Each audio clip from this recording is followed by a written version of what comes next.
everyone, I'm Alex. I'm from Russia, living in London. I'm 27 years old, and I've been an active and athletic movement enthusiast since a very young age. I started training parkour at 17 and coaching at 21. I've got several years experience under my belt. I've taught people from the age of 4 all the way to 60 as part of the Urban Arts Academy in Brighton. And in the last 10 years, I've been lucky enough to perform on TV, in music videos, and on the streets.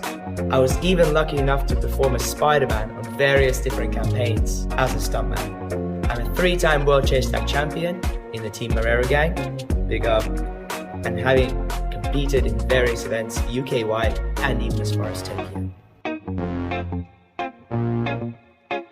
In this 6-week introductory crash course to parkour, we'll cover everything you need to know as a beginner, starting out in the art of movement and taken to the streets. We will cover the history and beginnings of the discipline, who did it first, and the benefits of integrating it into everyday life.